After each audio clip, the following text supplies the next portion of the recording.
आप स्टार्टअप्स के साइड पे जा सकते हो। स्टार्टअप्स आजकल तो इन कंपनीज गूगल इन सबसे डबल पे करते हैं startups, because they have so funding. And वहाँ का वर्क एनवायरनमेंट बहुत डिफरेंट है, बहुत फास्ट पेस्ड है, and you always get to do more than one role. You will never be just a software engineer. तुम मार्केटिंग में भी थोड़ा बहुत देख सकते हो, तुम पिच कैसे करते हैं idea. If you're at Google or Microsoft, you will be working on a very small part of something very big, और तुम उससे ज्यादा तुम थोड़ा कंटेन हो जाते हो। मैं गूगल में हर चीज नहीं कर सकती। मैं अगर गूगल सर्च में काम कर रही थी तो मैं उसके बहुत छोटे से एरिया के बहुत छोटे से चीज के बहुत छोटे से पार्ट पे काम कर रही थी।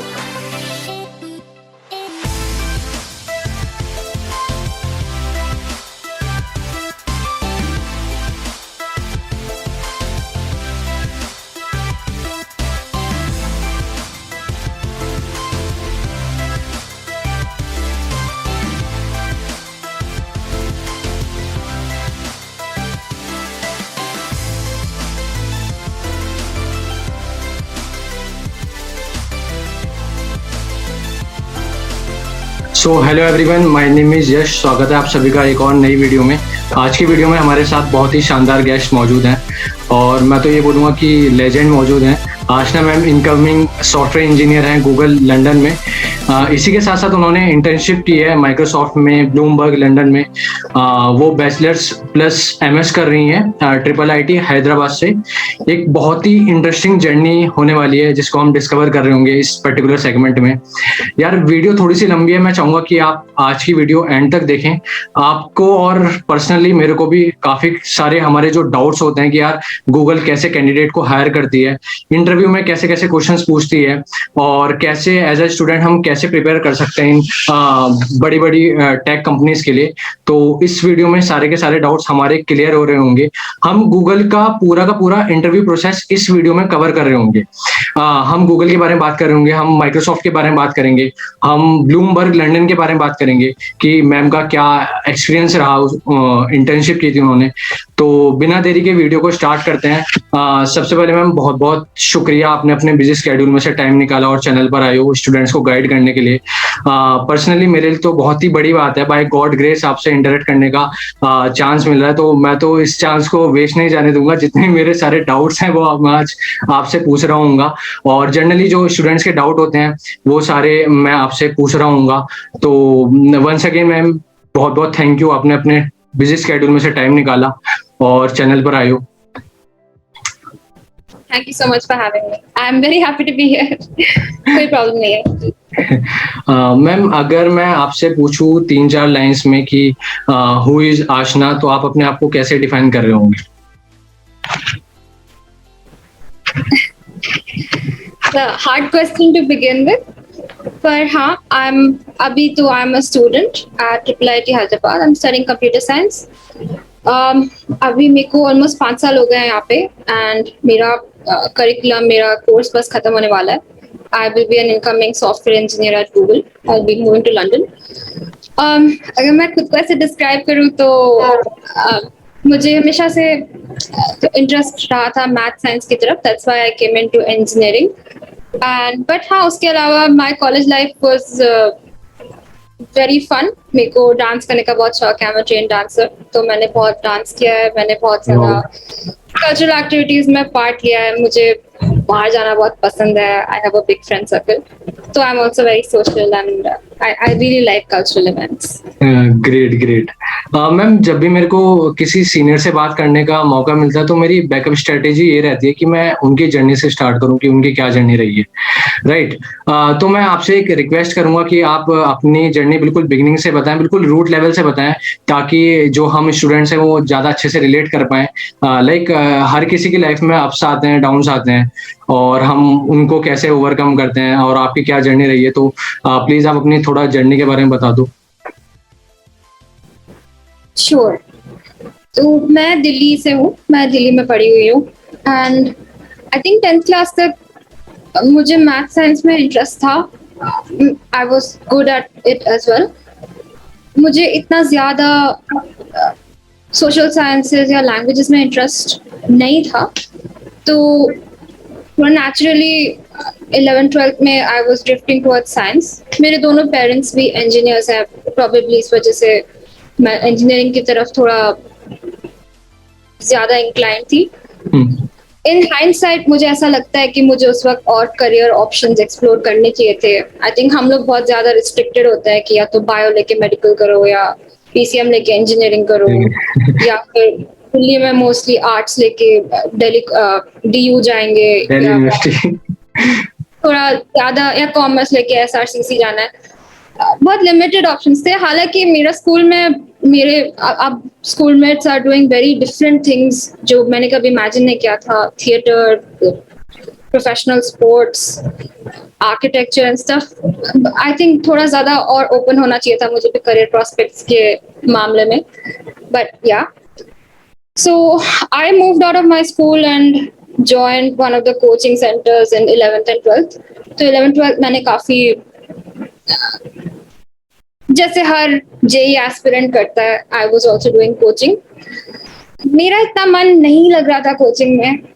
आई आई थिंक आई एम मतलब I was a good student, पर मैं अपने पोटेंशियल के हिसाब से उतना अच्छा शायद नहीं कर रही थी क्योंकि मेरा इंटरेस्ट नहीं था। मुझे इतना अच्छा नहीं लग रहा था इतना कंपेटिटिवली वही बार बार सेम टाइप के क्वेश्चंस करना।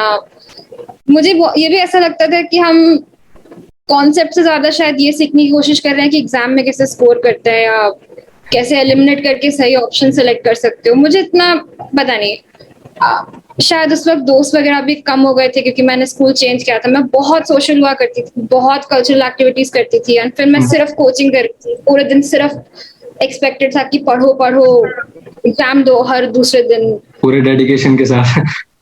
हाँ, वो that's not for me. I realise कि मुझसे ऐसे काम नहीं होता, इसलिए कॉलेज में आके पढ़ाई लिखाई जो भी वन साइड, पर मैंने पूरा अपना पूरा social life I kept intact through out college. तो मेरा जेई प्रिपरेशन इतना स्ट्रांग नहीं था। टुवर्ड्स द एंड मेरे को ऐसा लगने लगा था कि शायद मुझे उस साल 2017 में जेई दे दूंगी मैं, पर मैं शायद और एक साल ड्रॉप करके ढंग से पढ़ूंगी। तो मैंने थोड़े टाइम छोड़ दिया था, सिर्फ बोर्ड्स की प्रिपरेशन की थी। बोर्ड्स दिए थे, बोर्ड्स अच्छे हुए मेरे। और जेई दिया था, इतना अच्छा नहीं हुआ था। एडवांस भी इतना अच्छा नहीं हुआ था, कोई बहुत ग्रेट रैंक नहीं थी मेरी। डिसअपॉइंटेड थी मैं काफी खुद में भी, और शायद मुझे ऐसा भी लगता था कि बाकी लोग की एक्सपेक्टेशन मुझसे थी कि मैं उससे बेटर करूं।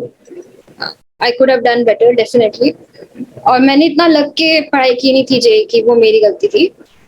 उसके बाद मैंने बाकी एग्जाम्स भी दिए थे, बिटसैट, वीआईटी के जैसे एग्जाम्स होते हैं। ट्रिपल आई हैदराबाद का मैंने एग्जाम दिया था, इट वाज कॉल्ड यूजीई। मेरे टाइम पे ऐसा होता था कि अब UGE is a common all India exam for all dual degree courses. उस टाइम पे स्पेसिफिक कोर्सेज के लिए स्पेसिफिक एग्जाम देना होता था, तो मैंने स्पेसिफिकली सिर्फ सीएलडी कोर्स के लिए दिया था, जो अभी मेरा कोर्स है, that's BTech in computer science and masters in computational linguistics. उसका पेपर बहुत अलग था, किसी को it was an all India paper, और मेरे कोर्स में 16 लोग सिलेक्ट हुए हैं। तो it was a very different process. Paper में सिर्फ मैथ्स था, कोई फिजिक्स केमिस्ट्री नहीं था, और बहुत ज्यादा mental ability, logical questions, patterns, जैसे क्या मैथ होता तो था शायद एनटीएससी या उसमें सब थोड़ा बहुत होता था। हाँ जी, तो उसमें जैसे मैथ वाला सेक्शन होता था, बहुत वैसा पेपर था, बहुत लॉजिकल पेपर था, मैथमेटिकल पेपर था, और लिंग्विस्टिक्स भी था उसमें। लिंग्विस्टिक्स हालांकि मुझे बिल्कुल पता नहीं था उस वक्त क्या सब्जेक्ट होता है, कभी पढ़ा नहीं था। आई थिंक हमारे स्कूल में मोस्टली पढ़ाते भी नहीं है, पर बहुत लॉजिकल पेपर था। मुझे बहुत मजा आया था वो पेपर लिख के, क्योंकि कोई प्रिपरेशन तो की नहीं थी, जो जेई की प्रिपरेशन थी उसी से सब गए थे। पर मुझे काफी अच्छा लगा था वो पेपर लिख के। उसके बाद उसमें कुछ लोग सिलेक्ट हुए थे, उनको इंटरव्यू के लिए बुलाया था इधर कॉलेज में, ट्रिपल आईटी में। तो हम लोग सब आए थे इधर इंटरव्यू के लिए, काफी लोग, थिंक 100-150 लोग आए थे शायद। वो भी मुझे थोड़ा पर्सनली ऐसा लगा कि ये थोड़ा बेटर है। मुझे जो कम्पिटिटिव नेचर पसंद नहीं है कि सिर्फ एक एग्जाम के बेसिस पे कॉलेज में सिलेक्ट कर रहे हैं। जैसे बाहर के यूनिवर्सिटीज में एप्लीकेशन प्रोसेस होता है, आपको अपना स्टेटमेंट ऑफ पर्पस लिखना होता है, आपको कुछ रिकमेंडेशंस होते हैं, उनको आपके बारे में कुछ पता है कि आप कैसे हो एज अ पर्सन, आपसे उन्होंने इंटरेक्ट किया है, सिर्फ एक एग्जाम के मार्क्स के बेसिस पे वो नहीं दे रहे आपको एडमिशन। मुझे वो चीज़ थोड़ी अच्छी लगी थी। और यहाँ पे जो इंटरव्यू हुआ था बहुत इंटरेस्टिंग था मेरा इंटरव्यू। अगेन उसमें ऐसा कोई नॉलेज बेस्ड क्वेश्चन नहीं पूछा था कि कोई केमिस्ट्री का फॉर्मूला बताओ या फिजिक्स कुछ फॉर्मूला बताओ। बहुत एनालिटिकल इंटरव्यू था। I am not sure if I am suppose to share details, पर my interview was nothing related to anything I had ever studied for JEE. सिर्फ बात करनी थी, जो इन्फॉर्मेशन वो बता रहे थे ऑन द स्पॉट उसको एनालाइज करना था। काफी डिफरेंट इंटरव्यू था, इसलिए मुझे बहुत पसंद आ गया था कोर्स की। अगर ऐसे ही है कोर्स तो शायद मुझे बहुत अच्छा लगेगा। I can do it even though I was not sure कि मुझे मास्टर्स करने का मन है या नहीं है। That's the only reason why I took this college and this course, even though मेरा प्लान था कि मैं शायद ड्रॉप करके फिर से जेई दूंगी। But I'm very happy with the decision क्योंकि I came to study two things, computer science and linguistics. दोनों चीजें मैंने पहले नहीं की थी। मेरे स्कूल में कंप्यूटर साइंस नहीं था 11th-12th में, तो मैंने वो भी नहीं पढ़ा था। मुझे कोडिंग के बारे में कुछ भी नहीं पता था। स्टार्टेड फ्रॉम जीरो जब मैं कॉलेज में आई थी। एंड जाहिर सी बात है IIIT हैदराबाद जो लोग जेई से आते हैं उनका रैंक 3 डिजिट में होता है। Most of my batchmates have a 3 digit rank. तो फर्स्ट ईयर में मुझे काफी डर लगता था कि मैं नहीं कर सकती compete with people who have done so well in JEE. उनके साथ पहले भी कम्पीट किया है मैंने, देखा है मैंने मेरी रैंक कहाँ की उनकी रैंक कहाँ है, तो काफी डर लगता था। पर आई थिंक फर्स्ट ईयर में जिस तरह से यहाँ पे पढ़ाया गया, एंड ऑनेस्टली मेरे बैचमेट्स जैसे थे, even we have people in the batch जो लोग IOI से आए थे, which is a international Olympiad on informatics, I think. I don't know. But these are people who already know coding. These are people who are very good at coding already. हम लोग जो second third year में सीखते हैं वो लोग already सीख के आए हैं। पर मेरे बैच में ऐसे जो लोग बहुत ज्यादा हेल्पफुल थे एंड बहुत ज्यादा डाउन टू अर्थ थे एंड बहुत स्वीट थे। तो I started from zero, but I think by the end of first year only with the course material जो क्लासरूम में पढ़ाया गया है और जो असाइनमेंट मिले हैं और जो भी सिंसियरली किया था मैंने फर्स्ट ईयर में। मैं बहुत कंसर्न थी about my academics. First year के बाद मुझे थोड़ा रियलाइज हो गया था कि ऐसी बात नहीं है। कोई भी अगर किसी भी मोड से आप आए हो अगर किसी कॉलेज में, you deserve to be there, you can compete with whoever there is. अब तुम पे डिपेंड करता है कि तुम कॉलेज में आके क्या करना चाहते हो। बहुत सारे लोग ऐसे होता है कि वो जेई के लिए इतना ज्यादा घिस चुके अपने आप को कोटा जाके या वो कॉलेज में आके चिल करना चाहते हैं। मेरे साथ थोड़ा उल्टा था। मैंने जेई के टाइम पे इतना नहीं किया था, मुझे पता था कि मैं बेटर कर सकती हूँ, तो मैं कॉलेज में आके करना चाहती थी। तो मैंने शुरू के सालों में थोड़ा ज्यादा मेहनत किया इस सेंस में। कोडिंग भी जीरो से सीख रही थी, but I was working towards it. मेरे को बहुत मन था कि मैं कुछ अच्छे इंटर्नशिप्स करूँ या I get a chance to work at the big companies.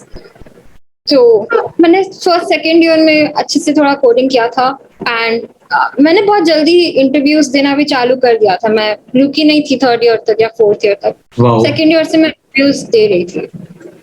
Basically that was the journey. And उसके बाद तो फिर जो मिलता है, जो अपॉर्चुनिटी मिलती गई, I just took selected. Ma'am सच में काफी बहुत ज्यादा इंटरेस्टिंग जर्नी है आपकी।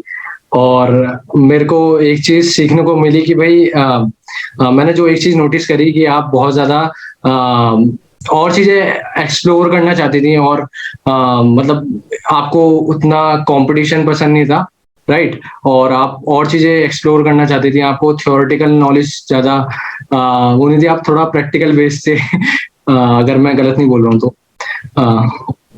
मैम जैसे हर किसी की ड्रीम्स होता है, लाइक आप अगर किसी भी स्टूडेंट से पूछोगे तो भाई कहाँ प्लेसमेंट चाहिए, कहाँ जॉब करनी है। ऑल्दो अगर हमें सबको करेक्ट रोड मैप नहीं पता होता और आप किसी से ही पूछोगे तो वही बोलेगा यार मेरे को गूगल में जाना है या माइक्रोसॉफ्ट में जाना है या अमेजोन में जाना है। कि भाई क्यों जाना है? कि भाई वहाँ पैकेज अच्छा होता है और प्रोडक्ट बेस्ड कंपनी है, इतना काम का प्रेशर नहीं होता या वॉट एवर जो भी है। तो मैम आप उन लोगों को, उन स्टूडेंट्स को क्या सजेशन कर दोगे कि अगर वो इन कंपनीज के लिए प्रिपेयर करना चाहते हैं जो भी ये प्रोडक्ट बेस्ड कंपनी है? आप क्या सजेशन दोगे? पहला तो मेरा सजेशन ये होगा कि तुमको पता होना चाहिए कि तुम क्यों इन कंपनीज में जाना चाहते हो। अगेन थोड़ा सा एक्सप्लोर करना नेवर हर्ट्स। बहुत सारे एरियाज हैं, even if you are a computer science student, आप रिसर्च साइट पे जा सकते हो, रिसर्च एक्सप्लोर कर सकते हो। आप ओपन सोर्स साइट पे जा सकते हो। Open source also now has so many permanent jobs, well paying jobs that you can take. And कई लोग को बहुत पसंद आ जाता है। मैंने भी ट्राई किया, मुझे इतना इतना पसंद नहीं आया, बट कई लोग को बहुत पसंद आ जाता है। बहुत सीरियसली कंट्रीब्यूट करते हैं लोग ओपन सोर्स में। आप स्टार्टअप्स के साइड पे जा सकते हो। स्टार्टअप्स आजकल तो इन कंपनीज गूगल इन सबसे डबल पे करते हैं startups, because they have so funding. And वहाँ का वर्क एनवायरनमेंट बहुत डिफरेंट है, बहुत फास्ट पेस्ड है, and you always get to do more than one role. You will never be just a software engineer. तुम मार्केटिंग में भी थोड़ा बहुत देख सकते हो, तुम पिच कैसे करते हैं idea. If you're at Google or Microsoft, you will be working on a very small part of something very big. और तुम उससे ज्यादा तुम थोड़ा कंटेन हो जाते हो। मैं गूगल में हर चीज नहीं कर सकती। मैं अगर गूगल सर्च में काम कर रही थी तो मैं उसके एक बहुत छोटे से एरिया के, एक बहुत छोटे से चीज के, एक बहुत छोटे से पार्ट पे काम कर रही थी। स्टार्टअप में you get to work on very broad things. तुम पूरा प्रोडक्ट बना रहे हो या तुम पूरा फीचर बना रहे हो, तो बहुत कुछ सीखने को मिलता है। I think very different. कुछ लोग इस एनवायरनमेंट में ज्यादा ग्रो कर सकते हैं, कुछ लोग उस एनवायरनमेंट में ज्यादा ग्रो कर सकते हैं। तो first suggestion, you should know what you want, and if you know what you want, you should know why you want that. अगर गूगल अमेजोन जाने का मन है, क्यों है, थोड़ा एक्सप्लोर करना चाहिए। बाकी आई वुड से कि interview process wise, hiring process wise, most companies look at your coding skills. तो my suggestion would be start थोड़ा अर्ली एंड बी थोड़ा कंसिस्टेंट। ऐसे नहीं कि दो महीने में कोडिंग सीखने की कोशिश मत करो इंटरव्यू से पहले।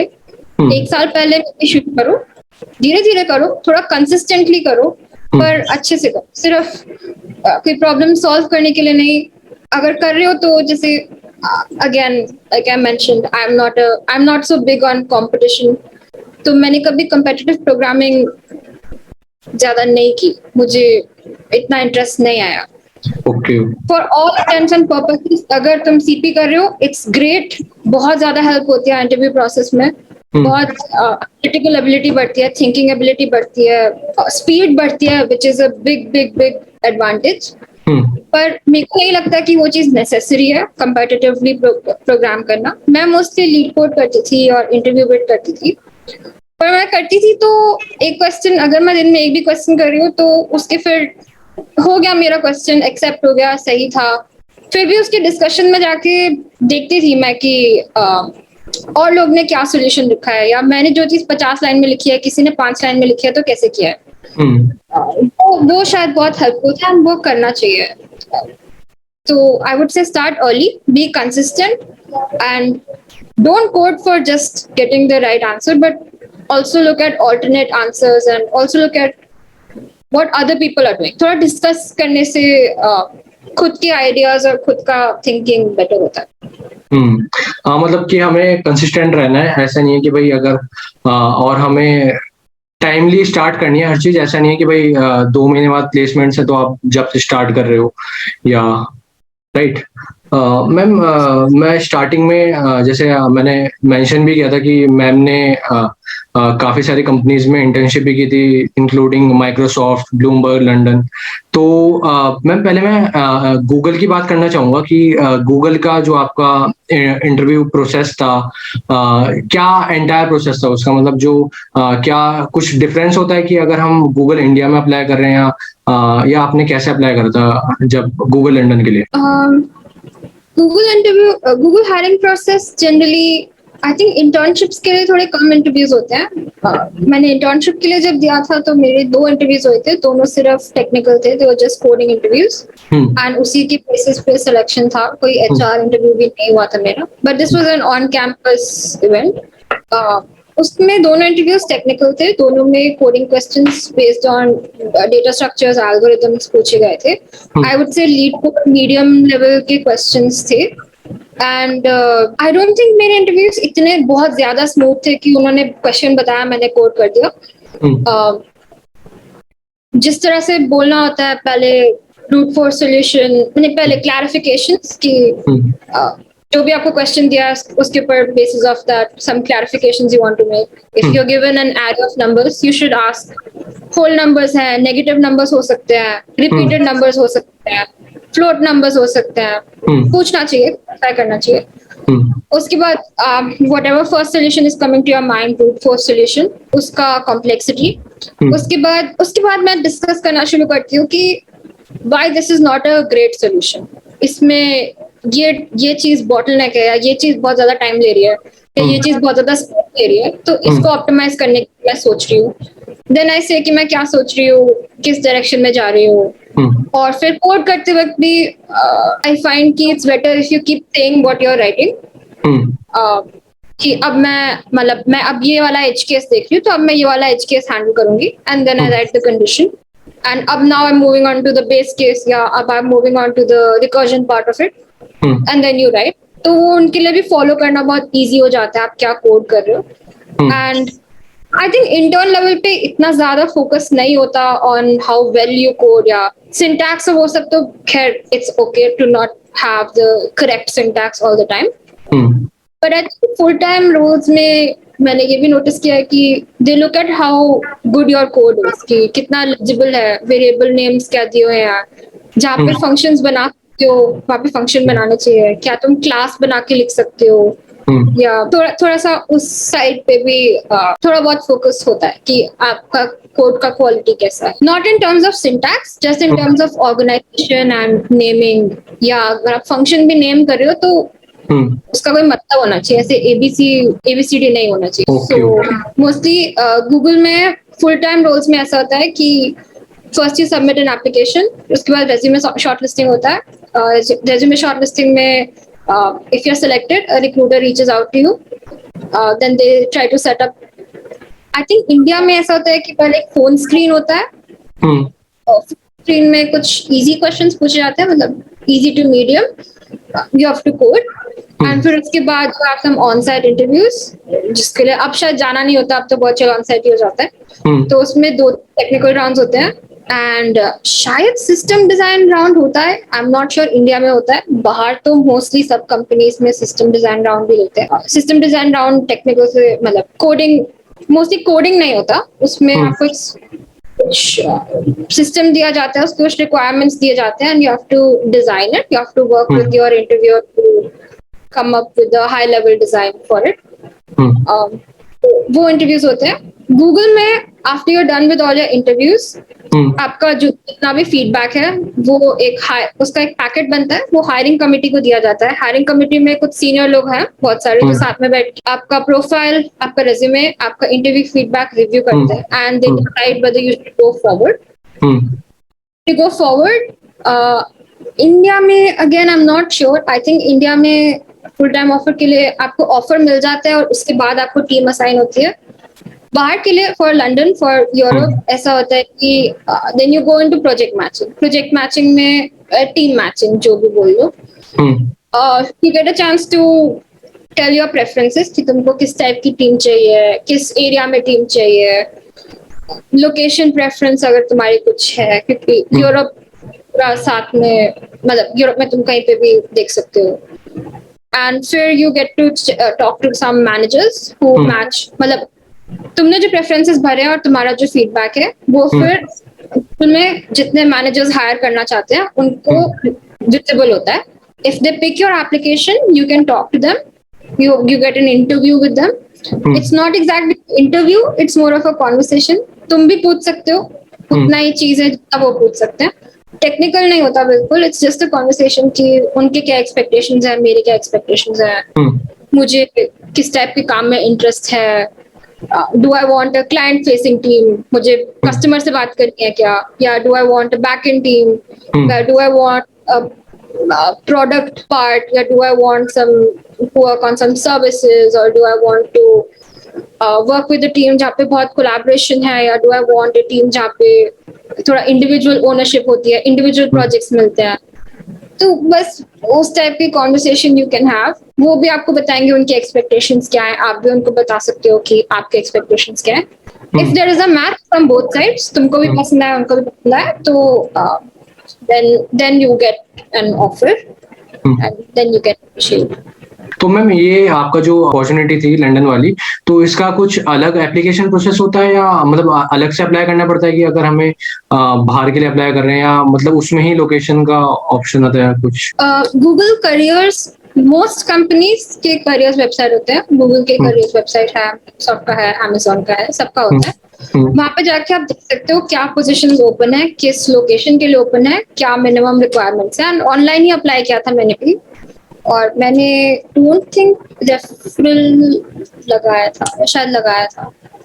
रेफरल लगा सकते हो, but without that also it should be fine. Google के लिए I think I had a referral. Okay okay okay. Ma'am वैसे तो आपने ऑलरेडी काफी चीजें कवर कर दी हैं, पर मैं और थोड़ा इन डेप्थ जानना चाहूंगा कि आपका जो इंटरव्यू प्रोसेस हुआ था, उसमें किस टाइप के क्वेश्चंस पूछे गए थे, मतलब किस टॉपिक पे ज्यादा फोकस था, और मतलब कट ऑफ क्या थी, एलिजिबिलिटी क्राइटेरिया क्या था कि भाई कौन कौन अप्लाई कर सकता है, और हर एक राउंड में किस टाइप के क्वेश्चंस पूछ रहे थे, वो आप थोड़ा बता सकते हो उसके बारे में? तो गूगल करियर्स पे if you go and search for software engineer roles या university graduate roles which are entry level roles just out of university without any full time experience, वहाँ पे लिखा होता है एलिजिबिलिटी क्या है, व्हिच इज जनरली कि you should have a degree, and ऐसे कोई सीजी कट ऑफ या कुछ नहीं लिखा होता वहाँ पे। वो मोस्टली कैंपस पे आते हैं तो शायद थोड़ा सा फर्क पड़ता है, या वहाँ पे देखने को रेज्यूमे शॉर्ट लिस्टिंग में हो सकता है।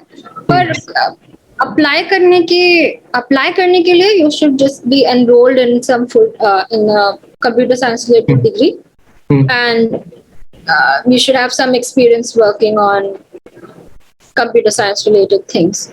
वो भी शायद preferred होता है कि it's preferred if you have some internship experience या कुछ। Requirement सिर्फ यही है कि तुमको एक coding language आनी चाहिए जिसमें तुम interview कर सकते हो, तुम्हारे पास resume होना चाहिए, and you should be a full-time student. Okay okay. उसके बाद I think resume short listing में फिर ये सब चीजें आ जाती हैं कि तुम्हारे पास कितना रेलेवेंट एक्सपीरियंस है, तुमने पहले कोई इंटर्नशिप की है, या तुमने क्या कोर्सेज कर रखे हैं, तुम्हारा सीजी क्या है कॉलेज में, तुमने कोई टीचिंग असिस्टेंट रोल्स किए हैं, या तुमने कुछ रिसर्च किया है, तो कुछ पब्लिकेशंस हैं, किसी स्टार्टअप में काम किया है। तो I think experience matters mostly. Other than that, you can have projects. So if you have some good projects, personal projects, even better if you have something to show for it. Like if you can put your GitHub link and usme kuch you have some demonstrations to show, that's even better. I think resume में mostly skills देखे जाते हैं, experience देखा जाता है, and academic background देखा जाता है। मैम आप थोड़ा स्ट्रक्चर में बता सकते हो? वैसे तो आपने ऑलरेडी काफी चीजें कवर अप कर दी हैं, लेकिन आप थोड़ा स्ट्रक्चर में बता सकते हो कि आपने जब भी मतलब प्रिपरेशन स्टार्ट की थी, तो आप थोड़ा स्टेप बाय स्टेप बता सकते हो कि मैंने ऐसे ये वाली कोडिंग लैंग्वेज स्टार्ट की और फिर इस प्लेटफॉर्म पे मैंने कोडिंग करी थी, या मतलब थोड़ा सा स्ट्रक्चर वे में बता सकते हो? तो मैंने फर्स्ट ईयर कॉलेज में सी सीखी थी, जो हमको कॉलेज में सिखाई गई थी। उसके बाद उसको एक्सटेंड करते हुए I learn C++ on my own. Mostly मैंने कोडिंग सी में शुरू की थी। उसके बाद जब मैं ये सब करने लगी, LeetCode, InterviewBit, mostly मैंने LeetCode, GeeksforGeeks पे बहुत सारी चीजें पढ़ी है, बहुत सारी चीजें समझने की कोशिश की है। तो जब मैं ये सब करने लगी, जब ज्यादा डेटा स्ट्रक्चर्स रिक्वायरमेंट होने लगी, तो मैंने स्पेसिफिकली C++ सीखा, C++ STL सीखा, कैसे यूज करते हैं, कैसे लिखते हैं। उसके बाद मैंने मोस्टली फंक्शनल प्रोग्रामिंग सिर्फ C++ में ही की है। And like I said, leet code was my main source for interview questions. मैंने इनफैक्ट बहुत सारे इंटरव्यूज दिए हैं, एंड मुझे बहुत सारे क्वेश्चंस डायरेक्टली लीड कोड से मिले हैं इंटरव्यूज में। तो I can vouch for LeetCode being a decent platform for coding questions and for interview level questions.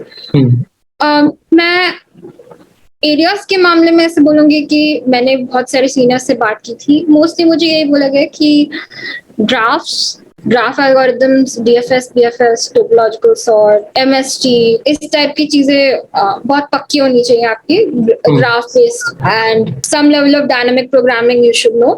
1D तो बिल्कुल, 2D भी अच्छा इंट्यूशन होना चाहिए तुम्हारा, बेस केसेस कैसे करने हैं, रिकर्सिव सॉल्यूशंस कैसे करने हैं, डायनामिक प्रोग्रामिंग सॉल्यूशंस कैसे करने हैं।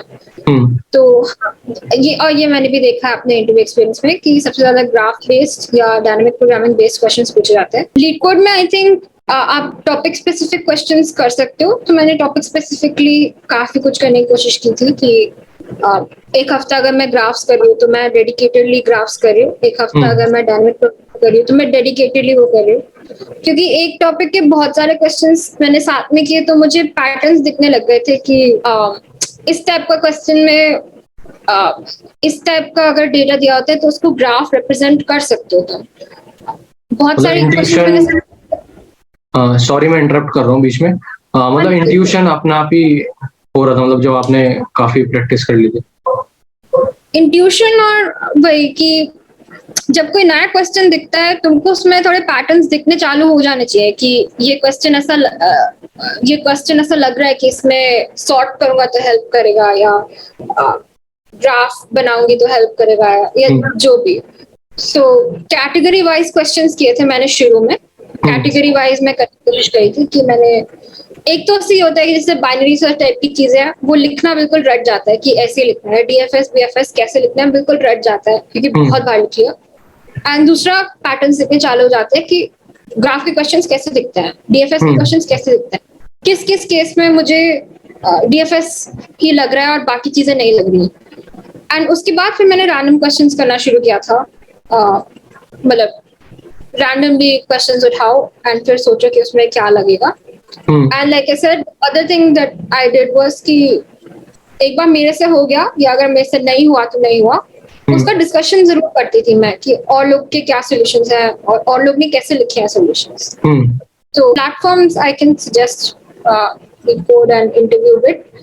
If you're doing CP, if you're doing Code Forces, you're giving contests on Code Forces, Code Chef, that's more than enough, that's great. वो भी बहुत हेल्पफुल है। ओके ओके मैम, जैसे आपने इतनी सारी प्रेप की बात करी कि मैंने ऐसे ऐसे प्रेप करी थी, ठीक है। तो मैम आप जैसे अगर मैं अपने पर्सनली बताऊं तो जब मैंने कोडिंग स्टार्ट की थी तो मेरे से मतलब स्टार्टिंग में बहुत प्रॉब्लम फेस हो रही थी यार, मतलब ये क्वेश्चन को कैसे अप्रोच करूं या ये नहीं हो रहा। तो मतलब ऐसा कुछ फेज आया था आपकी लाइफ में भी कि यार जब ये थोड़ा हुआ हो कि यार मेरे से हो नहीं रहा, यार कैसे करूं, या मैं सॉल्यूशन रेफर कर रही हूँ, ऐसा कुछ आया था मतलब फेज? शुरू में डेफिनेटली लगता था। एक्चुअली तभी मैंने instead of aiming high and just taking questions, मैंने थोड़ा कैटेगरी वाइज क्वेश्चंस करने शुरू किए थे। एंड लीड कोड पे आई थिंक ऐसे भी था कि questions are rank easy medium hard, तो मैंने इजी से शुरू किया था जो एक्चुअली इजी थे। एंड टॉपिक वाइज मैं कर रही थी तो मुझे पता भी था कि इसमें करना क्या है, कि ये इसी टॉपिक का क्वेश्चन है तो इसमें यही कुछ करना होगा। तो बहुत नैरो डाउन करके सोच रही थी मैं। एंड धीरे धीरे धीरे उसको थोड़ा ब्रॉडन करते गए कि पहले कैटेगरी वाइज कर रही थी फिर रैंडमली उठाने लग गई। पर हाँ, I think if you start doing it enough तो पैटर्न्स दिखने चालू हो जाते हैं। It's not that hard. मैं बहुत हार्ड लेवल की बहुत हार्ड डेटा स्ट्रक्चर्स और वो सब मैंने किए हैं कभी कभी आउट ऑफ इंटरेस्ट, पर वो मेरी रिक्वायरमेंट नहीं है। एंड मैं अपने आप को उसमें प्रोफिशिएंट बनाना भी नहीं चाहती। I am fine with whatever is required for interview. इतना हार्ड नहीं है, आप अगर कोशिश करोगे तो आप कर सकते हो। थोड़ा स्ट्रगल होता है शुरू में क्योंकि जब नहीं होता तो बहुत डिस्करेजिंग लगता है कि इतना भी नहीं सोच पाई मैं, सॉल्यूशन इतना भी नहीं कर पाई। पर इफ यू एनालाइज कि मैंने जब सोचना शुरू किया था तो मैं इस डायरेक्शन में सोच रही थी, आंसर तो इस डायरेक्शन में था। इफ यू रियलाइज कि तुम गलत क्यों सोच रहे थे, कि तुमने ये चीज गलत पढ़ी या तुमने ये चीज रियलाइज नहीं की, तो फिर वो नेक्स्ट टाइम सेम मिस्टेक नहीं होगा, या तुमको पैटर्न दिखेगा कि ऐसी टाइप का क्वेश्चन था उस टाइम मैंने वो डायरेक्शन पकड़ा था, वो उस वजह से गलत था इसलिए ये इस वजह से गलत होगा। तो तुम जितना चीज लर्न कर सकते हो या जितना चीज रिलेट कर सकते हो, it all comes down to logical analytical ability, which is why I keep saying कि डिस्कशन पढ़ो, उसमें बहुत इंटरेस्टिंग चीजें मिलती हैं कि किस तरीके से सोच सकते हो। जैसे मेरे साथ ऐसे भी हुआ है कि ग्राफ ग्राफ ग्राफ ग्राफ देखती जा रही हूँ तो हर क्वेश्चन में ग्राफ लगा दूं मैं, एंड उसके फिर मैं डिस्कशन देख रही हूँ तो वो बहुत इजीली हो जाता, बिना ग्राफ बनाए भी बहुत इजीली हो जाता क्वेश्चन। तो स्ट्रगल है थोड़ा सा, आप डिस्करेजिंग लगता है बीच में अगर नहीं हो रहा, but you can start with simple things. You don't have to aim sky high all the time. Start with simple things, limit yourself to a certain types of questions. उसके बाद डिफिकल्टी बढ़ाते जाओ तो you can do much better. मेरा next question यही था कि कोई ट्रिक है कि हम अपनी लॉजिक बिल्डिंग को कैसे इम्प्रूव करें, तो क्या मैं इसका आंसर ये मान सकता हूँ कि हमें जो डिस्कशन है वो पढ़ना चाहिए और लोगों की अप्रोच देखनी चाहिए? क्या मैं ये मान सकता हूँ इसका आंसर? लोगों से बात भी करनी चाहिए अगर आसपास है तुम्हारे फ्रेंड्स जो तुमसे बेटर कर रहे हैं या जो तुम्हारे साथ कोड कर रहे हैं। बहुत मुझे ऐसा लगता है कि ये चीज मैंने थोड़ी कम की, या मोस्टली लड़के ज्यादा कोड करते थे, लड़के ज्यादा सीपी करते हैं, वो लोग अपने हॉस्टल में रहते थे, मैं अपने हॉस्टल में रहती थी, तो शायद इतना इंटरेक्शन नहीं हुआ मेरा इस बारे में। बाकी गर्ल्स से भी इतना नहीं हुआ, बट ये मैंने बहुत ज्यादा देखा है कि पूरे फ्रेंड सर्कल्स सीपी कर रहे हैं तो साथ में कर रहे हैं, पूरे फ्रेंड सर्कल्स कॉन्टेस्ट दे रहे हैं तो साथ में दे रहे हैं, and then they are so interested, they are discussing questions, they are discussing एक दूसरे के अप्रोचेस, तो वो काफी हेल्पफुल है। किसी भी टाइप का डिस्कशन तुम पढ़ रहे हो तो ऑनलाइन पढ़ो, that's also good. Gigs for gigs पे भी बहुत बार ऑल्टरनेट सॉल्यूशंस दिए होते हैं बहुत सारी चीजों के, 1 2 3, तो मैं सारे पढ़ती हूँ, and that's a good way for logic building, I think. Okay. हाँ मैम, जब आप प्रेप कर रहे थे तो आपने कुछ जैसे हर कोई होता है कि कहीं ना कहीं जाने अनजाने में गलती कर देता है कि यार मैंने मतलब बाद में जाके रिग्रेट होता है कि यार ये चीज अगर मैं ऐसा कर लेता या ऐसा कुछ कर लेता या कर लेती, तो आपने कुछ ऐसी कुछ मिस्टेक्स करी थी जो आप हमें बता दो कि हम इन फ्यूचर उस चीज को अवॉइड करें या इन प्रेजेंट हम अवॉइड करें कि आपने कुछ गलतियां करी during prep? I wouldn't call things a mistake, पर मुझे ऐसा लगता है जो मैंने शुरू में जब मैं इंटरव्यूज दे रही थी, one of the biggest interviews that I blew up was a very nice interview, it would have been a very good opportunity for me. उसमें भी ऐसे ही हुआ था कि क्योंकि मैं जब शुरू में जब क्वेश्चंस करती थी तो मैं बहुत कम टाइम तक क्वेश्चन देखती थी, मैं देखती थी, मुझे इंस्टेंटली स्ट्राइक हुआ कि इसका ये आंसर है, तो I was very happy, I will code and do. पर अगर मुझे 2 मिनट से ज्यादा लग गए सोचने में तो मैं आंसर देख देती थी, एंड फिर हाँ ठीक है ऐसे होना चाहिए था, दिस इज करेक्ट, हाँ मुझे ऐसा सोच लेना चाहिए था, एंड मैं छोड़ देती थी। विच इज वाई अभी मैं बोल रही थी पहले भी कि डिस्कशन पढ़नी चाहिए, थोड़ा सोचना चाहिए। उससे होता क्या था कि I realise I have never spent more than 2 minutes on a question, और जब इंटरव्यू में ऐसे होता है कि मुझे क्वेश्चन मिलता है एंड मुझे इमीडिएटली स्ट्राइक नहीं किया या मेरे को ऑलरेडी पहले से नहीं पता, तो मैं बहुत नर्वस हो जाती थी, एंड फिर उस नर्वसनेस में मेरा आधा दिमाग चलना बंद हो जाता था, या I would get very blank, या आई वुड मतलब मुझे समझ ही नहीं आता था कि अब मैं किस डायरेक्शन में एफर्ट करूं, क्योंकि मैंने पहले कभी किया ही नहीं। मेरे को एक बार में स्ट्राइक नहीं हुआ तो मैं आंसर देखती थी, अब मैं आंसर नहीं देख सकती तो मुझे नहीं समझ आता था कि मुझे क्या करना चाहिए। तो हाँ, आई थिंक मिस्टेक तो नहीं, बट आई वुड से कि मेरे साथ फिर मैंने उसको रेक्टिफाई ऐसे किया था कि I look at every question as if it's an interview. अगर मुझसे एक बार में नहीं हो रहा तो जो प्रोसेस है उस हिसाब से क्वेश्चन देखो, ब्रूट फोर्स सॉल्यूशन सोचो कि क्या बॉटलनेक है, कहाँ पे ज्यादा स्पेस लगे, कहाँ पे ज्यादा टाइम लग रहा है, हाँ जी, फिर उसको ऑप्टिमाइज करने की सोचो थोड़ा सा डायरेक्शन में, या मे बी थोड़ा सा। आई रिमेम्बर मैंने बहुत बार पेपर पे लिखा भी है कि अगर कुछ नहीं समझ आ रहा तो थोड़ा एलिमिनेशन कैसे करना होता है, कि ये टाइप की चीज ओके ग्राफ तो नहीं है तो इस सेंस में तो नहीं सोच सकते, किसी और डायरेक्शन में सोचते, या इसमें सॉर्ट करने का तो कोई मेरे को मतलब नहीं दिख रहा तो ये डायरेक्शन तो नहीं दिख रहा है और कुछ सोचते हैं, या इसमें मुझे ये चीज बनती हुई तो बिल्कुल भी नहीं, क्यों बनती हुई तो बिल्कुल भी नहीं दिख रही, या क्यों बनती हुई शायद थोड़ी बहुत दिख रही है तो इस सेंस में सोच के देखते हैं। तो थोड़ा सा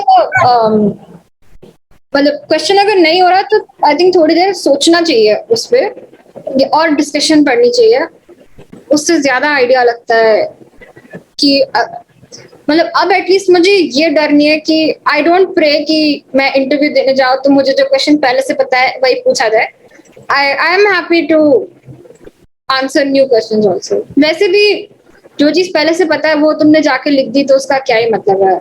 That doesn't show your analytical ability as much.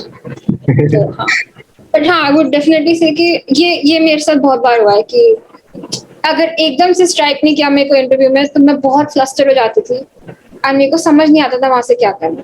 तो प्रेप के टाइम में अगर आप थोड़ा अपना रोड मैप या डिसीजन ट्री टाइप का कुछ बनाओ थोड़ा सा कि एक बार में स्ट्राइक नहीं किया तो मैं इस डायरेक्शन में सोचूंगी, इस डायरेक्शन में सोचूंगी, इस डायरेक्शन में कोशिश करूंगी, फिर वहां से ऐसे करूंगी. तो वो बहुत हेल्पफुल लगा हमको. हाँ मैम, जैसे आपने मेंशन भी किया कि मैं एकदम से अगर स्ट्राइक नहीं कर रहा तो एकदम से मैंने सॉल्यूशन देख लिया, या मतलब एंग्जाइटी सी हो रही है कि भाई मेरे से हुआ नहीं, या मतलब तो आप उस फेज में मोटिवेटेड कैसे रहते थे? क्योंकि मैं अपनी पर्सनल बताऊं कि मेरे को तो एकदम बहुत ज्यादा स्ट्रेस आता है यार, पता नहीं कैसे होगा, मतलब अलग से, मतलब होता नहीं कि एकदम स्ट्रेस आ गया. तो आप उस फेज में कैसे मोटिवेटेड रहती थी? आई थिंक जस्ट अगर आसपास लोग हैं जो कर रहे हैं, लाइक सभी के साथ देखने को मिला है, मुझे अपने फ्रेंड्स में भी बहुत देखने को मिला है कि people have been on their lows and then they have done very well. या जो लोग मेरे सामने सामने बहुत मेहनत कर रहे हैं उनका भी कुछ नहीं हो रहा, पर फिर हुआ, ट्राई किया लोगों ने तो हुआ. तो जस्ट ट्रस्ट द प्रोसेस कि ठीक है एक चीज नहीं हुई. जैसे मैं बता रही हूँ मैंने जो इंटरव्यू ब्लो अप किया था इस चक्कर में, that was something which was very important to me, it would have been a very very good opportunity at that time. एंड मैं बहुत डिसअपॉइंट हुई थी खुद में भी एंड इन जनरल भी कि मैं क्या कर रही थी मैं. But it gave me all the more motivation कि I should interview more. And ऐसा नहीं है एक अपॉर्चुनिटी नहीं है दुनिया में, और भी कुछ मिल सकता है, वो करना चाहिए. And I think that's actually maybe why I उसके बाद applied in so many places, tried so many things, कि I finally ended up with something better. So maybe it gives you a positive reinforcement also कि you need to work harder. थोड़ा धक्का लगना चाहिए, कभी कभी धक्का लगना चाहिए, नहीं तो लोग बहुत complacent हो जाते हैं. मैं भी एक टाइम पे थोड़ा शायद कॉन्फिडेंट हो गई थी कि हाँ अब मैंने बहुत इंटरव्यूज दिए हैं, आई हैव इंटर्न हियर, तो अभी मेरे को आता है. उसके बाद मेरे को धक्का लगा कि नहीं आता, इतना ओवर कॉन्फिडेंट नहीं होना चाहिए, थोड़ा अभी और प्रैक्टिस चाहिए, अभी और रिक्वायरमेंट है. तो फिर मैंने किया. तो वो आपका फर्स्ट रिजेक्शन था, उसके बाद कभी रिजेक्ट नहीं हुए या? फर्स्ट रिजेक्शन नहीं था, लास्ट रिजेक्शन भी नहीं था, पर वो बस ऐसा कुछ था जो जैसे गूगल है, बहुत मन था मेरा, चाहिए था गूगल. मैंने सेकेंड ईयर से शायद डबल डिजिट में इंटरव्यूज दिए हैं, मैंने बहुत बार अप्लाई किया, बहुत बार. सेकेंड ईयर से? हाँ अप्लाई तो मैं कर दी, अप्लाई करने में क्या जा रहा है, एट मोस्ट रिजेक्ट हो गए, ठीक है क्या दिक्कत है रिजेक्ट होने में. तो किया है मैंने बहुत मेरे रेज्यूमे पे बहुत सारी ऐसी चीजें हैं जो मैंने फर्स्ट टाइम किए तो मुझे नहीं मिली. आउटरीच भी मैंने किया था, एक साल रिजेक्ट हुई थी मैं, उसके नेक्स्ट ईयर किया था, सिलेक्ट हुई थी.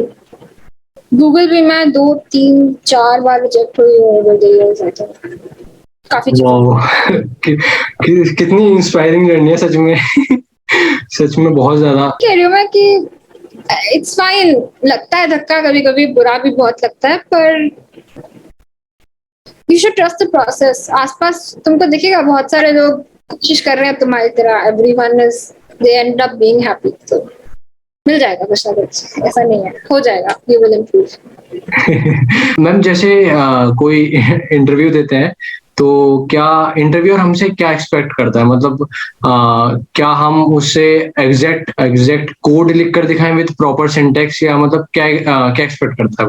आई थिंक मोस्ट केसेस में मैंने देखा है कि सिंटैक्स थोड़ा 19-20 हो सकता है, बहुत ज्यादा प्रॉब्लम नहीं है उसमें, क्योंकि in real life you can always refer to syntax and write. ऐसा नहीं है जैसे मैथ्स में ऐसा एक्सपेक्टेड नहीं है कि तुमको कैलकुलेशन तुम्हारी फास्ट होनी चाहिए. You will always have a calculator, that's not something to, you will always have that in your life. You can always check syntax. It's the logic mostly जो correct होना चाहिए. And I think the other thing they expect is कि तुम code quality थोड़ी अच्छे से लिखो, structure करो कोड को, लॉजिक करेक्ट हो, and all the edge cases should be covered explicitly. सारे एज केसेस बता के कवर होने चाहिए। दे शुड नो कि तुमने हर पॉसिबिलिटी के बारे में सोचा है, कहाँ पे कोई चीज रॉन्ग जा सकती है वो तुमने सोचा है और उसको तुमने हैंडल किया है, वो भी बहुत इंपॉर्टेंट है। So three things: the logic, structure and quality of the code, and handling of edge cases. Ma'am अभी आपने बिगिनिंग में मेंशन भी करा था कि सीपी गूगल के लिए बहुत ज्यादा नेसेसरी नहीं होती, राइट? तो मतलब गूगल ये चीजें नहीं देखता कि अगर हम कॉम्पिटिटिव कोडर हैं या हमने इतने जो आपने प्लेटफॉर्म बताया कि लीड कोड पे, तो क्या ये चीजें मैटर करती हैं कि मैंने लीड कोड पे इतने सारे क्वेश्चन सॉल्व कर रखे हैं, या मतलब किसी भी प्लेटफॉर्म पे मैंने इतने सारे क्वेश्चन सॉल्व कर रखे हैं, या ये चीजें मैटर करती हैं? डेफिनेटली करती है।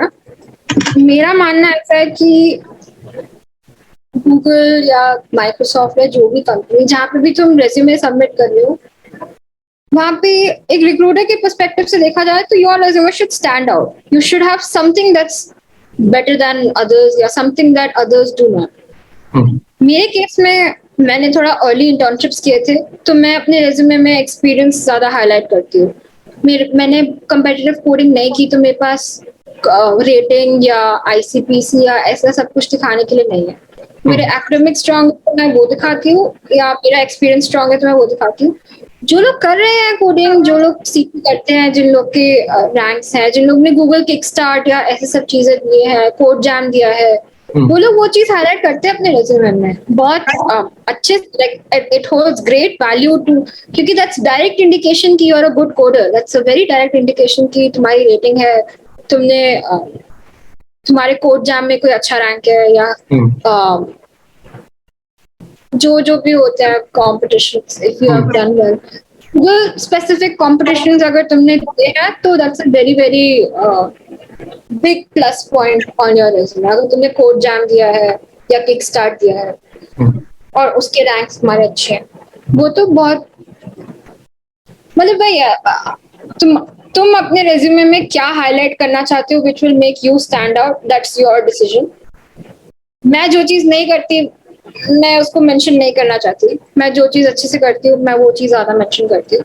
But definitely if you have ranks, if you have ratings, you should put that on your resume. जो लोग प्रोजेक्ट्स बहुत अच्छे से क्यूरेट करके रखते हैं, वो लोग अपने गिटहब लिंक्स डालते हैं, वो लोग प्रोजेक्ट वाइज गिटहब लिंक्स डालते हैं, and you can click and you can actually see demonstrations, जो बहुत इंप्रेसिव होता है रिक्रूटर्स के लिए, टू सी कि तुमने क्या प्रोजेक्ट किया है, टू सी इट वर्क। तुम लिख तो कुछ भी सकते हो कि हाँ मैंने बनाया translator, it can translate between languages sort of. If you are able to show, that's great. Okay okay ma'am, आपने सारी चीजें बताई कि गूगल का एंटायर इंटरव्यू प्रोसेस क्या होता है, एप्लीकेशन अप्लाई से लेकर कैसे प्रेप करनी है, और मतलब आपने हर चीज एक एक चीज बता दी। और मैम जैसे मैंने बिगनिंग में भी मेंशन किया था कि आपने वेरियस कंपनीज में इंटर्नशिप भी कर रखी है, इंक्लूडिंग माइक्रोसॉफ्ट या ब्लूमबर्ग लंदन। मैम आपने ब्लूमबर्ग लंदन में भी इंटर्नशिप की थी, तो आप प्लीज थोड़ा उसके बारे में बता सकते हो कि उसका क्या एंटायर प्रोसेस था, किस टाइप के क्वेश्चंस पूछे गए थे, उसका कैसा एक्सपीरियंस रहा आपका? Bloomberg experience was basically I applied online again on their careers website for an internship role in London. बिना रेफरल के अप्लाई किया था मैंने। तो एक रिक्रूटर रीच्ड आउट, उन्होंने एक ऐसी फोन स्क्रीन शेड्यूल किया था, और फोन स्क्रीन उसमें भी शुरू में कुछ ऐसे एप्टीट्यूड या HR टाइप क्वेश्चंस पूछे गए थे कि why am I interested in this company, what my background is like, what are some of my favorite projects that I've done, या मैंने जो previous internships किए हैं उसमें मुझे क्या मैं better कर सकती थी। या उन्होंने मुझसे बोला कि मैं अपने previous internship, किसी एक internship का project explain करूँ in terms of क्या problem statement था, मैंने उसको improve करने के लिए क्या method apply किया और उसका क्या result था in that pipeline। एंड उसके बाद कुछ कोडिंग क्वेश्चंस थे डेटा स्ट्रक्चर्स रिलेटेड. उसके बाद I think I had 4 rounds of interviews. 2 were technical based on data structures and algorithms. Her round में शुरू में 15 minute was discussion about projects, discussion about previous experience या interests. मुझसे मेरी research के बारे में भी पूछा गया था in some rounds. First round was mostly data structures. Second round was also data structures, पर उसमें complexity पे थोड़ा ज़्यादा focus था कि आई थिंक मुझे एक मतलब क्वेश्चन नहीं बताना चाहती मैं, पर क्वेश्चन के काफी वेरिएशंस, लाइक क्वेश्चन दिया उसको सॉल्व किया, उसके बाद इसमें बहुत वेरिएशंस वो ऐड करने लग गए कि अगर इसमें थोड़ा सा चेंज किया ऐसा होता तो क्या प्रेफर करते, इसमें थोड़ा सा चेंज किया ऐसा होता क्या प्रेफर करते. अगर मुझे टाइम मैटर नहीं करता, मुझे स्पेस मैटर करता है, तुम कितना भी टाइम ले लो पर तुम स्पेस के लिए ऑप्टिमाइज करना चाहते हो तो तुम कैसे कर सकते हो. हम जनरली टाइम के लिए ऑप्टिमाइज करते हैं, बट व्हाट अबाउट स्पेस. तो काफी इंटरेस्टिंग फॉलो अप क्वेश्चंस पूछे गए थे two in that round. So that was one. Third round was system design which was again India में ज्यादा नहीं पूछते तो हम लोग ज्यादा प्रिपेयर नहीं करते, बट वो भी काफी I think that was the most difficult round of that process. वो इंटरव्यू में कोई कोडिंग इन्वॉल्व नहीं थी, सिर्फ डिस्कशन इन्वॉल्व था, पर काफी डीप में जाके डिस्कशन हुआ था अबाउट सिस्टम बना रही हूँ, जो भी चॉइसेस मैं कर रही हूँ, कौन सा डेटाबेस मैं चूज कर रही हूँ तो मैं क्यों चूज कर रही हूँ, उसमें अगर ये बॉटलनेक है तो कैसे रेक्टिफाई हो सकता है. और एक एक चीज पे काफी डेडिकेटेडली डिस्कशन हुआ था. पर मुझे अच्छी बात ये लगी कि वो ये एक्सपेक्ट नहीं कर रहे थे कि मुझे नॉलेज बहुत ज्यादा हो या मुझे हर चीज का टेक्निकल नाम पता हो या हर चीज का टेक्निकल एग्जांपल पता हो. दे जस्ट वांटेड कि एक पॉइंट पे मैं बता रही थी कि डेटा ऐसे स्टोर करेंगे तो इम्पोर्टेंट होगा एंड ये इस टाइप के डेटाबेस में शायद होगा. तो इंटरव्यूअर मेरे को खुद बोल रहा था कि डेटाबेस का नाम टाइप नहीं चाहिए मेरे को, डेटाबेस का कॉन्सेप्ट है कि डेटा स्टोर करना है, तुम बताओ तुम कैसे ऑप्टिमाइज करके स्टोर कर सकते हो, it's okay we will find a database to do it, that's बात की बात. So it was based on थोड़ा logic and this thing and less of technical knowledge. तो बिकॉज दे न्यू कि एज एन इंटर्न इतना knowledge मेरे को नहीं होगा, दे जस्ट वांट टू जज डिजाइन कैपेबिलिटी. तो उस हिसाब से था वो. मुझे इन लोग की बहुत अच्छी लगी, तो वेरी हेल्पफुल इंटरव्यूअर्स. एंड ये भी मैंने नोटिस किया इन इंटरनेशनल अपॉर्चुनिटीज स्पेसिफिकली कि ये जो शुरू के जो क्वेश्चंस होते हैं जिनको हम एचआर क्वेश्चंस बोलते हैं, हम प्रिपेयर नहीं करते इसके लिए, वी जस्ट से एनीथिंग, वो इस चीज को काफी सीरियसली लेते हैं कि तुम अगर किसी कंपनी के लिए अप्लाई कर रहे हो तुमको पता होना चाहिए कि वो कंपनी एग्जैक्टली क्या करती है और तुमको वो कंपनी क्यों पसंद है या क्यों तुमको चाहिए. इससे ब्लूमबर्ग में भी थर्ड राउंड के बाद last round was HR. And जहां तक मुझे पता है ब्लूमबर्ग एचआर राउंड में भी like they filter out people, they do reject because they want very strong answers for why you're interested in the company or why particularly you want to go in that field or what you're passionate about. Why would you prefer it over other offers you have? जो भी मतलब they genuinely want you to be interested and they genuinely look into what kind of answers you're giving and whether you're a good match in terms of culture to the company. तो उस चीज पे भी शायद थोड़ा ज्यादा focus था. अच्छा, मतलब जो एचआर राउंड होता है और जो लोग मतलब थोड़ा ये मतलब लाइटली ले लेते हैं तो उस पे भी उनका फोकस रहता है कि भाई ये भी मतलब जैसे कोडिंग राउंड इम्पोर्टेंट है वैसे ही ये भी राउंड इम्पोर्टेंट है, राइट? मैम मैंने जितने भी सीनियर से बात करी है या मतलब किसी भी सीनियर से बात करने का मौका मिलता है तो हर कोई ये बोलता है कि यार रेज्यूमे बढ़िया बनाओ या रेज्यूमे कि रेज्यूमे मतलब रेज्यूमे में ये पुट कर दो या मतलब ये बोलते हैं कि रेज्यूमे बढ़िया होना चाहिए. तो मतलब उस बढ़िया का मतलब क्या है कि भाई क्या रख दे मतलब रेज्यूमे में बढ़िया कैसे बनाया रेज्यूमे? मैंने ये पहले भी बोला था मेरे हिसाब से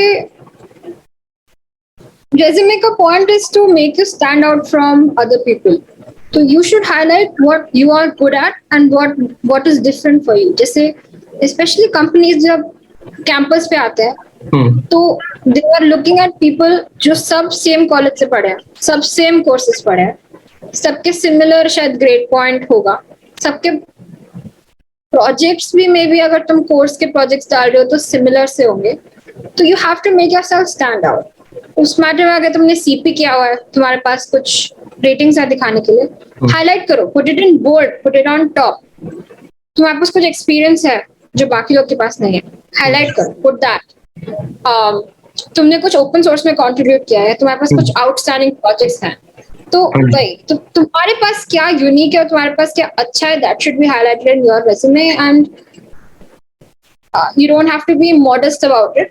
You can put things in bold. एक झलक में थोड़ा देख के पता चलना चाहिए कि क्या मतलब what your interest is and what you're good at. Obviously, if you have big brand names, Google or Microsoft or something, it always helps. But वही है कि तुम्हारी क्या strength है, तुम उसको highlight करो अच्छे से. That should be the aim of your resume.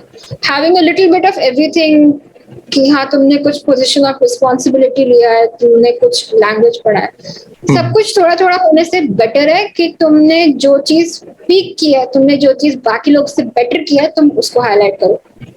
Projects है तो प्रोजेक्ट, ओपन सोर्स है तो ओपन सोर्स, सीपी है तो सीपी, एकेडमिक्स है अगर तुम्हारे बहुत अच्छे, मेंशन करो उसको बोल्ड में, पुट इट ऑन टॉप. अगर एक्सपीरियंस है तो experience. But yeah, basically you should put what distinguishes you from other people. अगर तुम्हारे कुछ publications हैं, put that in bold. Okay It should okay. make you. मतलब अगर कोई रेटिंग वगैरह है आपकी तो आप उनको बोल्ड कर सकते हैं, मतलब शो कर सकते हैं. मैम जैसे रेज्यूमे की बात चली है, आपने प्रोजेक्ट्स के बारे में बताया, तो आप थोड़ा ये बता सकते हो कि जैसे आपने माइक्रोसॉफ्ट के में अप्लाई करा था सेकंड ईयर में, तो आपने उस टाइम क्या प्रोजेक्ट्स किए थे, या मतलब क्या आपने प्रोजेक्ट्स अपने रेज्यूमे में मेंशन किए थे, और या जब ब्लूमबर्ग में अप्लाई किया था और जब आपका गूगल का था, तो आपने क्या क्या, मतलब आपने प्रोजेक्ट्स कौन से करे थे, आपने रेज्यूमे में क्या रिफ्लेक्ट करा? शुरू में जब मैं करती थी तो projects I used to write mostly about the course projects. कुछ वेब एप्स डेवलप किए थे, या अगर कुछ एंड्रॉइड एप्स बनाए किसी के लिए, या फिर हमारे कोर्सेज में कुछ कुछ ऐसे पाइथन पे गेम्स बनाए हैं, या ग्राफिक्स में कुछ गेम्स बनाए थे हमने, वो प्रोजेक्ट्स में मेंशन करती थी मैं. एक ऐसे जैसे बैश शेल होता है, मैंने कुछ कोड किया था बैश शेल, तो वो I actually did not have a lot of personal projects जो मैंने खुद से किए हो आउटसाइड ऑफ माय कोर्सेज. ऐसी चीजें बहुत कम. जिन लोग के पास ऐसी चीजें थी, आई थिंक उन लोग के projects were much better than mine. मेरे पास मतलब शुरू में तो जब माइक्रोसॉफ्ट के लिए अप्लाई किया था मैंने, तो मेरे रेज्यूमे में मोस्टली प्रोजेक्ट्स से और एकेडमिक्स से. उसके बाद mostly I started to include more of experience. I had a Microsoft internship. I did some open source. I was working with Apache, so I used to talk about that. मैंने बीच-बीच में कुछ ऐसे mentorships या mentorship programs with Uber या Intuit, बीच-बीच में जो मतलब बेसिकली जो भी अपॉर्चुनिटी आती थी मैं अप्लाई तो करती थी, चाहे उसमें जो भी है, मेंटरशिप है या इंटर्नशिप है या कुछ कॉन्फ्रेंस ही है या कुछ कंपटीशन ही है. तो ऐसी सब चीजें भी मैंने की थी बहुत टाइम तक. वो चीजें भी मैं लिखती थी रेज्यूमे में. Again I guess those were brand names, तो they were helpful to have on your resume, big names. उसके बाद as soon as I started having enough experience to write about, तो मैं प्रोजेक्ट्स कम और एक्सपीरियंस ज्यादा लिखती हूँ अब रेज्यूमे पे. आई थिंक मेरे लिए वो थोड़ा ज्यादा स्टैंड आउट करता है कि मैंने जो इंटर्नशिप्स किए हैं, जहाँ जहाँ पे काम किया है, दैट्स क्योंकि मैं सीपी नहीं करती. And like I said, I don't have a lot of personal projects जो मैंने खुद से बैठ के अपने टाइम में डेवलप किए. ऐसी चीजें थोड़ी कम है. पब्लिकेशंस भी मेरे पास लिखने के लिए अभी नहीं है. तो मैं एक्सपीरियंस हाईलाइट करती हूँ, मैं एकेडमिक्स हाईलाइट करती हूँ, एंड अगर कुछ अचीवमेंट्स हैं तो मैं वो हाईलाइट करती हूँ। Okay ma'am, at the end कोई एक एडवाइस जो आप हम स्टूडेंट्स को देना चाहते हो, लाइक अगर कॉलेज में हो तो ये चीज जरूर करना, या इस चीज को ज्यादा टाइम देना अपार्ट फ्रॉम प्लेसमेंट। लाइक हमने पूरे वीडियो में प्लेसमेंट्स की बात करी कि हम बिग टेक कंपनीज के लिए कैसे प्रिपेयर कर सकते हैं, तो एट द एंड कोई एक एडवाइस आप देना चाहते हो स्टूडेंट्स को, कोई एक मैसेज जो आप देना चाहते हो? मैं तो ये बोलूंगी कि हर चीज के बारे में सोचना चाहिए। Placement is important, academics is important, तो थोड़ा कंसिस्टेंट रहना चाहिए। Start early, be consistent, but that does not mean कि you let go of other things और you keep studying all the time. College life also comes once, so please enjoy it. मेरे को this was the first time जब मैं घर से बाहर रह रही थी, मैं घर से दूर रह रही थी। My home is in Delhi, my college is in Hyderabad, तो मुझे काफी फ्रीडम थी एंड मुझे बहुत अच्छा लग रहा था वो फ्रीडम, तो मैंने काफी एक्सप्लोर किया। Gone out, I been very social, I been very active in cultural events, college के फेस्ट ऑर्गेनाइज करना, डांस सोसाइटी। हाँ, मेरे लिए वो बहुत इम्पोर्टेंट था, specially after 11th-12th when I realised कि उसके बिना मेरे से बाकी चीजें भी नहीं होती। मेरे को आप एक जगह पे बिठा के सिर्फ बोलोगे कि पढ़ो तो मैं नहीं कर सकती।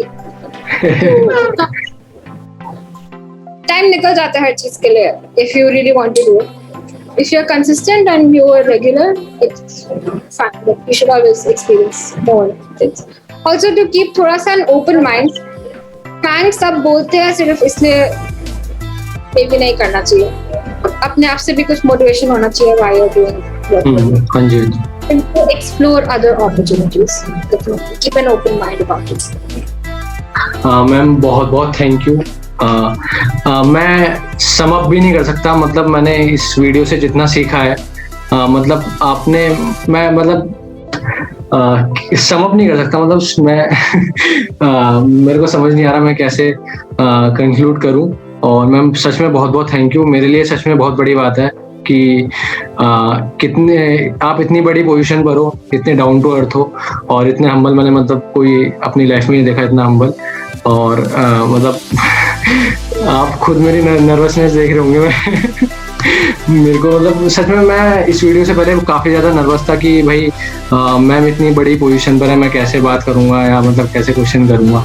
और आपने इतना टाइम दिया और सच में डेफिनेटली जो व्यूअर्स होंगे उनको बहुत ज़्यादा हेल्प होगी, बहुत ही ज़्यादा हेल्प होगी।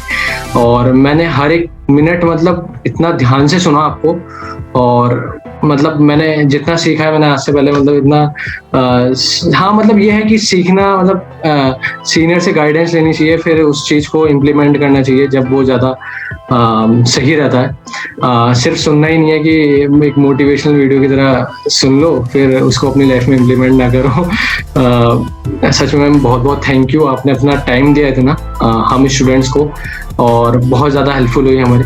बहुत बहुत मतलब नर्वस बहुत ज्यादा।